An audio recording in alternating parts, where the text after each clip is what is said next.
कमाल की बात है कि दोनों क्रैश वीवीआईपी जगह पर होते हैं। जी हां, मार्च 2024 तीनों सेनाओं की मिलिट्री एक्सरसाइज, स्थान जैसलमेर। प्रधानमंत्री नरेंद्र मोदी वहां पर थे और उनकी आंखों के सामने तेजस उड़ता है और क्रैश हो जाता है। हर आदमी स्तब्ध, शॉक, चेहरे पर हवाइयां उड़ रही। लेकिन उस हादसे के अंदर पायलट बच जाता है इजेक्ट होकर। वहां पर एयरफोर्स के चीफ, हमारे कंबाइंड डिफेंस फोर्सेस के चीफ भी थे। ना कुछ कहते बन पा रहा था, ना सुनते कुछ बन पा रहा था। उन्हें समझ नहीं आ रहा था कि प्रधानमंत्री के सामने इतना बड़ा हादसा होता है, तेजस क्रैश होता है और उसके बाद कोई कुछ नहीं कहता। लेकिन अल्टीमेटली उसको भुलाया तो नहीं जाता। लेकिन एक वीवीआईपी स्थल के ऊपर तेजस का क्रैश होना जब प्रधानमंत्री देख रहे थे तो मुद्दे को गर्म होने से बचा लिया गया। लेकिन 20 महीने के अंदर अंदर एक और वीआईपी जगह पे दूसरा तेजस का क्रैश होना, वो भी दुबई एयर शो के अंदर हजारों लोगों के सामने, बड़े बड़े वीआईपीज और मिलिट्री एक्सपर्ट्स जहां बैठे हुए थे सारी दुनिया के, उनके सामने क्रैश होना, मुझे लगता है कि इसने हमारी सस्टेनेबिलिटी और हमारी विश्वसनीयता पर सवाल उठा दिए हैं। ये खबर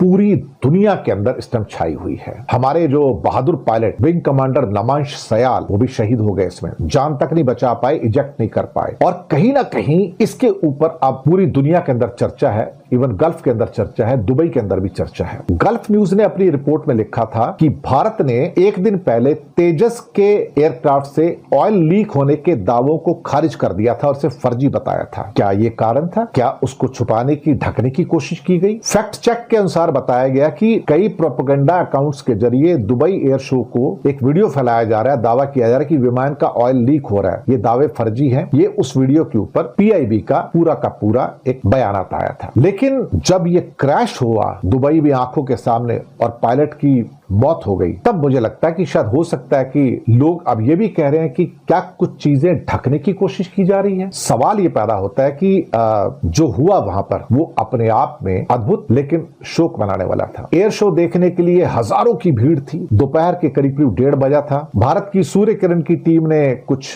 फॉर्मेशन से अच्छा प्रदर्शन किया था, तालियां बजाई। और साहब उसके बाद जब कुछ मिनट के बाद फिर एक F-35 आता है, उसकी गर्जना ने लोगों का ध्यान खींचा और फिर 2:10 पर भारत का तेजस आकाश में आता है।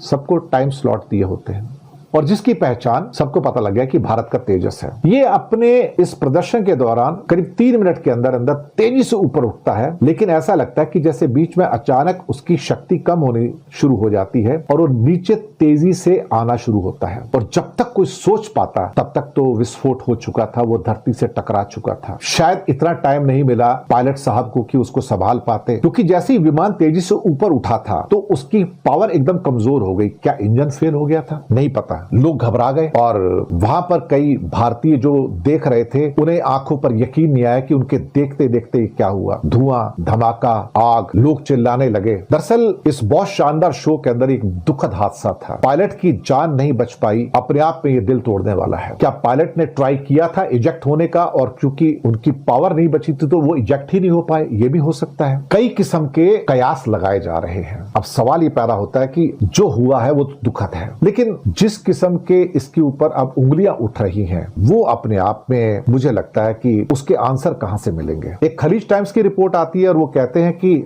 ऐसा लग रहा था जैसे जो स्टंट किया जा रहा है वो भी जमीन से बहुत ही कम ऊंचाई पर हो रहा था और पायलट के पास उतनी जगह नहीं थी कि वो लूप को पूरा कर पाते और वो क्रैश हो गया। अभी तो जांच अपने शुरुआती चरण में ही है। हालांकि इंडियन एयरफोर्स ने कहा कि कोर्ट ऑफ इंक्वायरी बिठाई गई है और ऐसा भी नहीं है कि विंग कमांडर नमांश सयाल कोई नए पायलट हो। वो बहुत अनुभवी थे और कभी भी उनका कोई गलती भी नहीं हुई थी और तेजस उड़ा रहे थे। वो पहले भी उन्होंने तेजस उड़ाया कई बार, ये कोई पहली बार तो नहीं उड़ा रहे थे। अब जो फर्स्ट जनरेशन के जो 40 विमान थे तेजस, ये उनमें से एक था। मैंने बताया ना कि मार्च के अंदर भी तेजस क्रैश हुआ था, लेकिन वहां पर पायलट बच गया था। जैसलमेर में जो प्रधानमंत्री के सामने क्रैश हुआ था वहां पर पायलट बच गया था, लेकिन यहां पर पायलट नहीं बच पाया। लेकिन 20 महीने के अंदर अंदर दूसरा क्रैश होना और दोनों प्रेस्टिजियस जगहों के ऊपर, एक प्रधानमंत्री के सामने क्रैश होना और एक दुबई एयर शो में क्रैश होना, और यहाँ हमारा पायलट भी शहीद हो गया। अब यहाँ पर जो स्टोरीज निकल के आ रही हैं वो कुछ और हैं साहब। और वो स्टोरीज ये हैं कि क्या उसके नेविगेशन के साथ कुछ छेड़छाड़ हुई है, क्या उसकी जो मशीनरी सही सलामत थी, उड़ने के काबिल थी, या उसके अंदर कुछ खराबी थी और उसके बावजूद उसको उड़ने के लिए ग्रीन सिग्नल दे दिया गया इंजीनियर्स के द्वारा, या कुछ ऐसा है कि कुछ देशों के द्वारा आजकल जैसा बड़ा कॉमन है जैमर्स का इस्तेमाल किया गया एक नेविगेशन को जैम करने के लिए या भटकाने के लिए, कुछ किसी इलेक्ट्रॉनिक सिस्टम का इस्तेमाल किया गया ताकि ये क्रैश हो जाए और उन देशों का भला हो जाए जो विमान बेचना चाहते हैं, या दूसरे की जो प्रोग्रेस को डीरेल करना चाहते हैं। यह भी तो हो सकता है कि बहुत सारे देश भारत से खुश नहीं है कि भारत का तेजस कैसे इतनी तेजी से ऊपर आ रहा है और वो कैसे दुनिया के बड़े बड़े जो फाइटर जेट मेकर्स है उनको चुनौती दे रहा है। और भारत के लिए अगर ये बन जाता है एयरक्राफ्ट पूरी ढंग से, अच्छे ढंग से, तो एक 4.5 जनरेशन का अच्छा फाइटर जेट कम कीमत पे हमें मिल सकता है और इससे फिर हमें आगे आने वाले जो बड़े एमका वगैरह है जो 5th जनरेशन हैं उसको बनाने में हमें मदद मिल सकती है। लेकिन बहुत सारे लोग इस सक्सेस को डीरेल भी करना चाहते हैं, उनमें से बहुत सारे देश शामिल हैं। अब मैं किसका नाम लूं इसमें, अब उंगलियां बिल्कुल साफ उठ रही हैं। कुछ हमारे भारत के उत्तर में कुछ देश हैं जो अपने विमान लोगों को बेचते हैं और उनके कल सौदे भी हुए हैं, यानी कि भारत का भी सौदा हो सकता था यहाँ पे। अगर अच्छा प्रदर्शन होता तो हो सकता है भारत को भी कुछ ग्राहक मिल जाते कि हम तेजस खरीदना चाहते हैं। लेकिन जैसे ही भारत के तेजस को क्रैश होते हुए देखा और 20 महीने में दूसरा क्रैश होते देखा, तो वो सब लोगों ने अपने क्या कहते हैं कि फाइलें बंद कर दी इंडिया की और तुरंत दूसरे देशों की ओर मुड़ गए कि भाई वहां से ले लेते हैं, वो ज्यादा सेफ हैं, उनका रिकॉर्ड ज्यादा अच्छा है। अब क्या भारत के किसी एक पड़ोसी देश ने जो उत्तर में है उसने क्या दुबई एयर शो के अंदर भारत के नेविगेशन सिस्टम के साथ कुछ गड़बड़ी की, मतलब सैटेलाइट के द्वारा कुछ गड़बड़ी की और नेविगेशन सिस्टम को फेल करवाया जिसकी वजह से वो क्रैश हो गया? अब ये आज की डेट में ये बातें सारी की सारी ना लॉजिकल हैं। अभी ईयू की चीफ उर्सुला वॉन डेर वो प्लेन से सफर कर रही थी, स्पेशल प्लेन था उनका यूरोप में, ये कुछ हफ्ते पहले की बात है, और उनका इमरजेंसी लैंडिंग करना पड़ा क्योंकि उनका नेविगेशन सिस्टम फेल हो गया। पता लगा कि रशिया ने उसके नेविगेशन सिस्टम को अपने इलेक्ट्रॉनिक वेव के द्वारा जैम कर दिया और वो रास्ता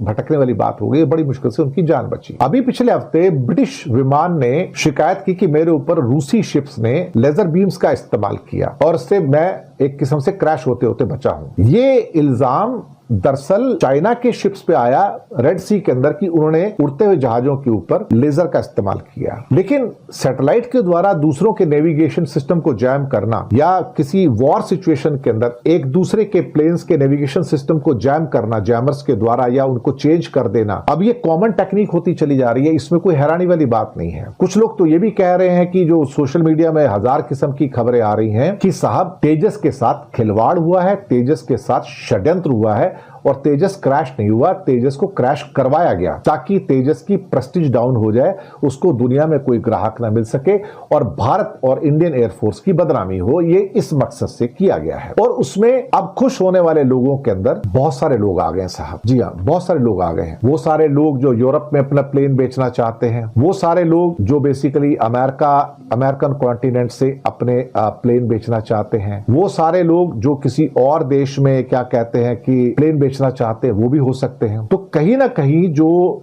चीजें निकल कर आ रही हैं वो इतनी आसान नहीं है। और वैसे भी तेजस इतना बुरा प्लेन नहीं है। मैंने कई लोगों से बातचीत किया जो थोड़े बहुत इस बारे में जानते हैं, तो वो कहते हैं कि तेजस एक अच्छा प्लेन है और ये कई लोगों की आंखों की किरकिरी बन चुका था और वो नहीं चाहते थे कि तेजस कामयाब हो, क्योंकि तेजस अगर कामयाब होता है तो उनके फाइटर जेट्स नहीं बिकते, क्योंकि भारत के पास पैसा है फाइटर जेट खरीदने के लिए, तो वो दूसरों से नहीं खरीदेगा, अपने बनाएगा, तो उनका लॉस होता है। तो भारत के तेजस का लॉस होना वो उनको खुश करने वाला है कि नहीं जी फिर तो उनके प्लेन बिकेंगे, यूरोपियन के यूरो फाइटर हो गया या राफेल हो गया या F-35 हो गया या कोई और कंपनी होगी उसका प्लेन बिकेगा फिर। लेकिन मुझे लगता है कि तेजस के गिरने से बहुत सारे देश खुश हैं, लेकिन हम भारतीय होने के नाते बहुत दुखी हैं, क्योंकि तेजस आज का नहीं बन रहा साहब, इसको 25-30 साल बनते हो गए। इसके अंदर कई सरकारों ने और कई वैज्ञानिकों ने, एक्सपर्ट्स ने अपना कंट्रीब्यूशन किया है। अब सवाल ये पैदा होता है कि ऐसा क्यों हो रहा है, ऐसा नहीं होना चाहिए था, लेकिन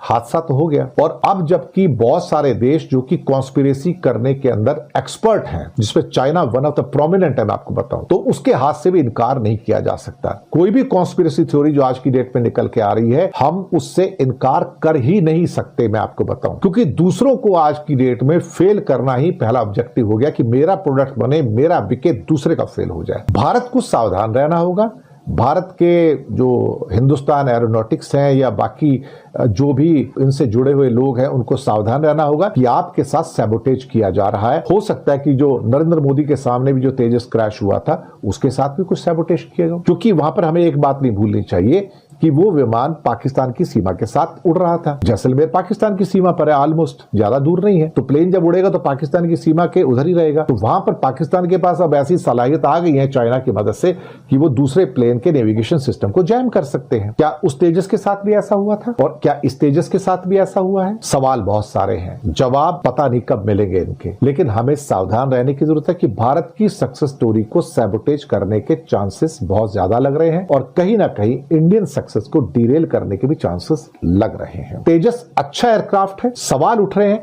कि कहीं तेजस दूसरा MiG-21 ना बन जाए।